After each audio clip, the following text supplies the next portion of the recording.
bringing snow, major flooding, and brutal cold as millions head home from the holidays. The lake effect snow machine cranking in the Northeast tonight. Some areas buried under several feet, with more on the way. When to expect relief from the bone-chilling cold. And the images coming in from the west. Significant flooding, with a parade of storms taking aim. Thousands of flights delayed. Chilling new video of that deadly inferno at a ski resort in the Swiss Alps. The New Year's celebration turning to horror. At least 40 people killed. What investigators now believe may have ignited the flames. And the agonizing wait for families still searching for loved ones. Also developing, the potential New Year's Eve terror plot thwarted. The FBI saying the would-be attacker planned a mass stabbing and was inspired by ISIS. What we're learning about the teenage suspect. The dramatic new video coming in, buildings shaking after a powerful earthquake rocked southern Mexico, interrupting the first press briefing of the year for Mexico's president. Also breaking, word just coming in of a helicopter crash in Arizona with several people on board. A heart-stopping moment caught on camera. A parachutist survives a terrifying fall after getting caught in a net at a Texas bowl game.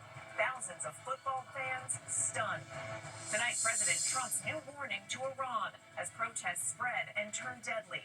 The president says the U.S. is locked and loaded. And the viral video circulating online.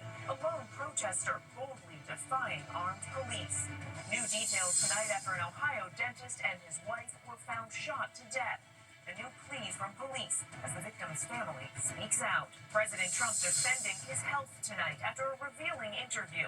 What we've learned about a recent medical exam and what he says about those bruises on his hand. And America Strong tonight, acts of kindness bringing smiles and joy as we close out the holidays.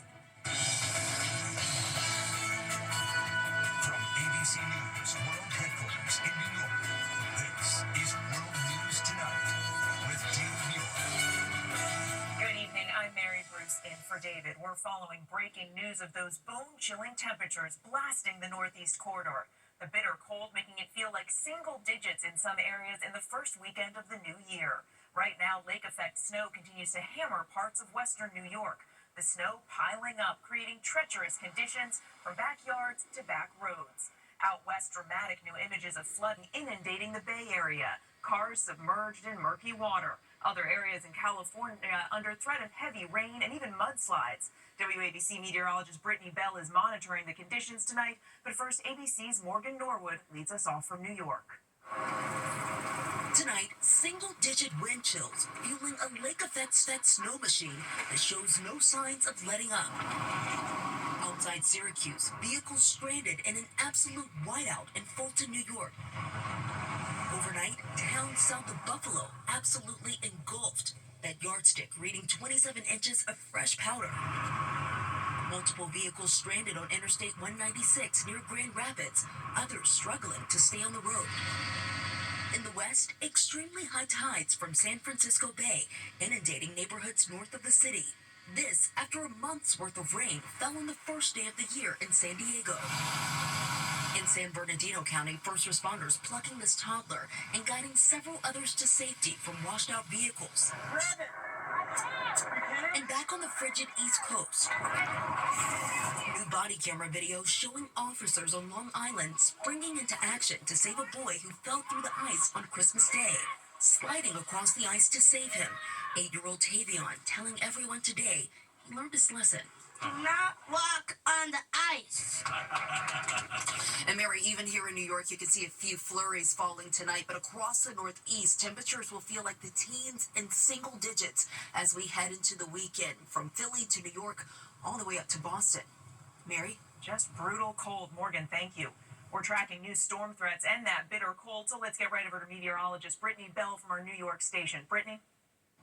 Mary, this stubborn cold is not going anywhere this weekend. And just to put things in perspective, these temperatures across the Northeast are running well below normal for this time of the year. Check out these wake-up wind chills on Saturday. It could feel like 6 degrees in Boston and portions of Maine, 10 to 20 degrees below zero. And that lake effect snow machine continues heading into Saturday.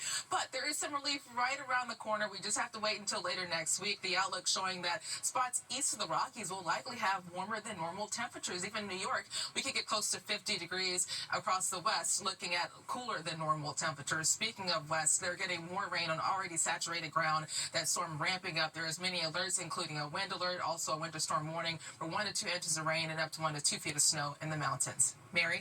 The wacky weather continues. Brittany, thank you. Tonight, officials now believe sparklers likely touched off that deadly fire that killed dozens of people at a bar in Switzerland. Investigators looking at video of the New Year's tragedy that shows the alarming moments as the flames quickly spread and a party took a terrifying turn. Here's ABC's foreign correspondent Tom Sufi Burridge.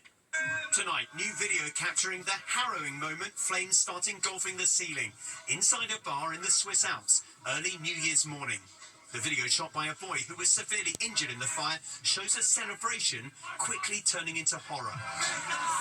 Look closely and you can see multiple celebratory sparklers and the orange glow above them, where part of the ceiling appears to have just caught on fire. Swiss officials say they now believe the deadly inferno that killed at least 40 people and injured nearly 120 more was likely caused by those sparklers. The investigation is ongoing, with authorities poring over video from that night. At one point, a man tries to extinguish the flames with what appears to be a piece of clothing. People desperately racing to get away from the scene as fire consumes the bar. Letitia's 16-year-old son, named Arthur, was at the bar to celebrate the new year and is now missing. All I want is to find my child, she says. And Gregory telling us his best friend, Thailand, is also missing. Maybe he's dying in the fire. Maybe he's alive. Victoria, a survivor, telling me in the crush, many people couldn't escape the underground bar. It was like a horror movie. People on fire were breaking windows and falling out of windows. Late today, the owner of the bar telling Swiss media everything was done according to the standards. Authorities are now painstakingly working to identify the dead and the injured. They say many of those injured are fighting for their lives. And tonight, the memorial growing in this ski resort town. Mary, the local prosecutor says the two owners of the bar have been cooperating with the investigation, which will now look at the fire safety conditions at the venue on that fateful night. Mary? Tom Sufi Burridge there on the scene tonight. Tom, thank you. And tonight, the FBI says it foiled a potential terror plot. Agents reportedly thwarting an ISIS-style attack on New Year's Eve. The FBI saying the suspect, a teenager they've been keeping tabs on for years. Here's ABC's senior investigative correspondent, Aaron Katursky. The FBI says these are the chilling, handwritten plans of an 18-year-old who wanted to carry out an ISIS-inspired New Year's Eve attack in Charlotte, with a goal of stabbing 20 to 21 victims. He was preparing for jihad, and innocent people were going to die. And we're very, very fortunate they did not. Federal prosecutors said the teen, Kristen Sturdivant, plotted to target a grocery store or a Burger King with these hammers and knives that the FBI said were found Monday under his bed. Investigators said they found this page, the New Year's Attack 2026, in a garbage can, and a second handwritten page entitled Manifesto of Jihad in the kitchen trash. This investigation highlights the very real threat posed by people who self-radicalize online. Sturdivant has been under investigation since he was 14, when the FBI said he was in social media contact with an ISIS member who directed him to dress all in black, knock on people's doors, and attack them with a hammer. Last month, investigators said Sturdivant reached out to someone he thought was an Islamic State operative who's actually an undercover counterterrorism officer with the NYPD, showing this image of weapons and pledging, "I will do jihad soon." Tonight, Mary, the U.S. Attorney General says this sting operation saved lives. The teen is being held on a terrorism charge. Could put him away for 20 years, Mary. A horrifying revelation, Aaron, thank you. And to breaking news now, a helicopter crash in Arizona. 4 people on board when the private chopper went down. Their conditions are not known. This happened in a remote area west of Phoenix. No word on what led up to the crash. The FAA and National Transportation Safety Board are investigating. And now to that powerful earthquake rocking Mexico, jolting millions, including American tourists. The shaking disrupting the first press event of the year for Mexico's president, sending staffers running for cover. Here's ABC's Trevor Ault. Tonight, dramatic video showing buildings swaying after a powerful earthquake rocked southern Mexico, injuring at least a dozen people. 6.5 magnitude quake striking the state of Guerrero this morning, just north of the popular resort city of Acapulco. Tourists fleeing to the streets. Shaking felt nearly 200 miles north in Mexico City. Chunks of debris seen falling off the side of this building, raining down onto the street below. Joshua Appleby was visiting with his family from Texas. They all evacuated. We made it out of the building after the earthquake. A ver, con tranquilidad. ¿Dónde está? The tremors disrupting President Claudia Sheinbaum's first news conference of the new year. Authorities say no deaths or major damage has been reported. And Mary, now there's the threat of incoming aftershocks in the coming days and weeks. There's already been several reported across the region. Mary? Okay, Trevor, thank you.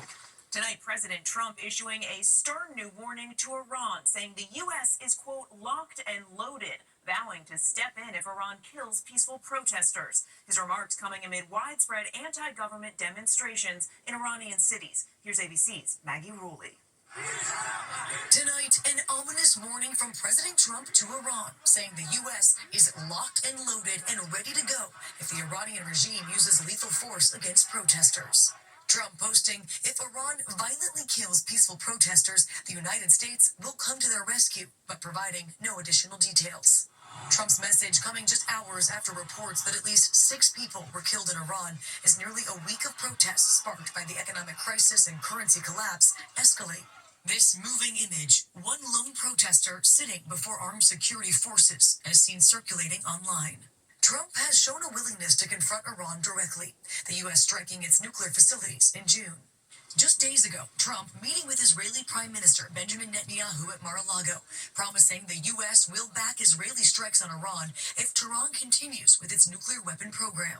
In response to President Trump's latest threat, Iran's Supreme National Security Council posted to X, intervention by the U.S. in the domestic problem corresponds to chaos in the entire region and the destruction of U.S. interests. But Mary, these protests appear to be growing beyond just the economy, with university students heard shouting, "Death to the dictator." Mary? Maggie Ruley, thank you. Tonight, President Trump is pushing back against growing scrutiny over his health. The president giving a candid interview to the Wall Street Journal, making new revelations about his recent medical tests, the visible bruises on his hand, and defending his overall health. Here's ABC's senior White House correspondent, Selena Wang. Tonight, President Trump pushing back against growing scrutiny about his health, insisting in a post that the White House doctors have just reported that I am in perfect health. It comes after an interview with the Wall Street Journal where the president revealed new details about screening he received during an October visit to Walter Reed National Medical Center. For months, the president said he had gotten an MRI. I got an MRI, it was perfect. Now Trump and the White House physicians say it was a CT scan to definitively rule out any cardiovascular issues and was perfectly normal. Trump now says he regrets taking the test because of all the attention it's received. The 79-year-old president, the oldest man to assume the office, has faced increased scrutiny about his health.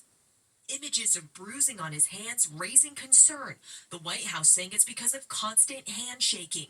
But Trump telling the Wall Street Journal he bruises easily from taking too much aspirin, ignoring his doctor's recommendation to take a lower dose. His doctor says Trump takes 325 milligrams a day, a dose he's taken for 25 years. I'm a little superstitious, Trump told the Journal. They say aspirin is good for thinning out the blood.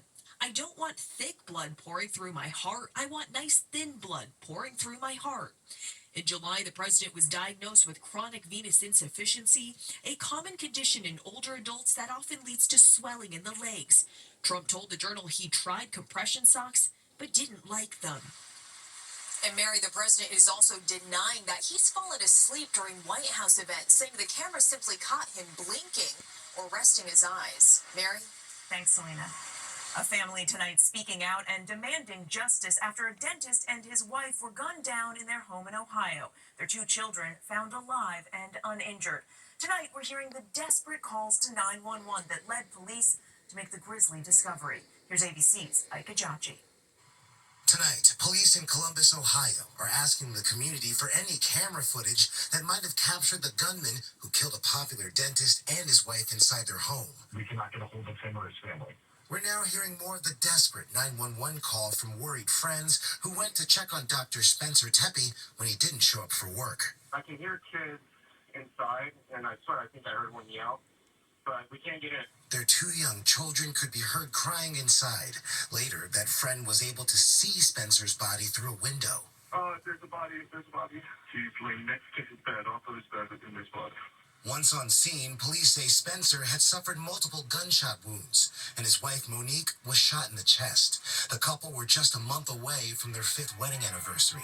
Their family tonight saying, "We are heartbroken beyond words. Our family is committed to seeing this tragedy fully and fairly brought to justice and to honoring Spencer and Monique by protecting the future of their children they loved so deeply."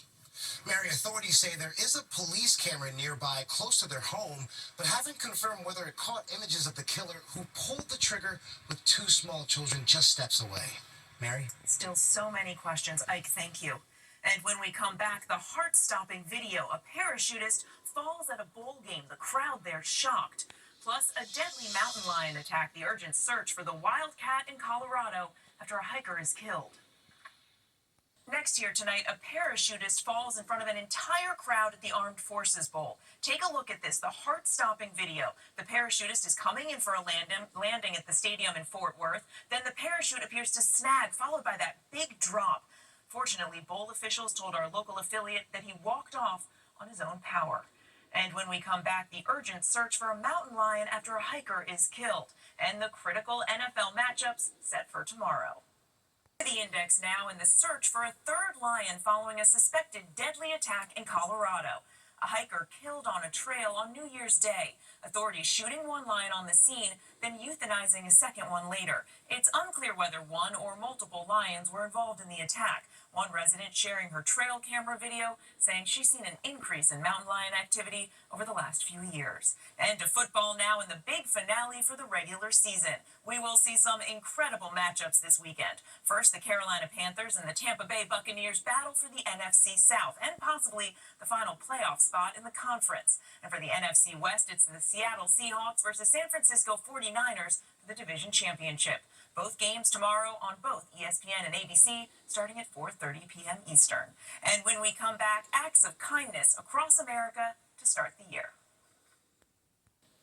And finally tonight, America Strong. What better way to head into this final holiday weekend than with acts of kindness across the country?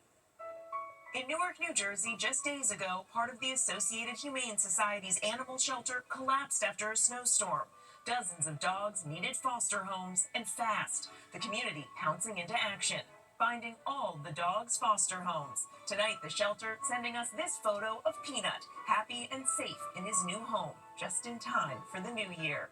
In Pittsburgh, Pennsylvania, a sweet start to the year. The Baldwin-Whitehall School District hosting their annual holiday cookie extravaganza. These high school students baking thousands of cookies for grandparents and seniors from across their community. In Santa Barbara, California, a mysterious gift. Nearly a decade ago, a Christmas blanket was accidentally delivered to the Santa Barbara District Attorney's Office. For years, the office would include it in their office gift exchange. This year, they finally tracked down who the blanket belonged to. It turns out Dad, Casey Kluver, has been struggling all year with a cancer diagnosis. After making the discovery, the office workers making a large donation towards the Kluver family's GoFundMe page and returning the blanket. The Kluvers overwhelmed, sending back a photo of them, all now holding that blanket.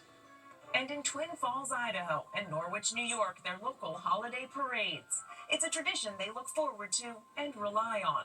For years now in both communities, a local business helping put them on while donating food. Chobani makes yogurt in these communities, employing thousands of workers and supporting local dairy farmers. This year alone, Chobani donating more than 2.5 million pounds of food to combat food insecurity in towns across central New York and Idaho's Magic Valley.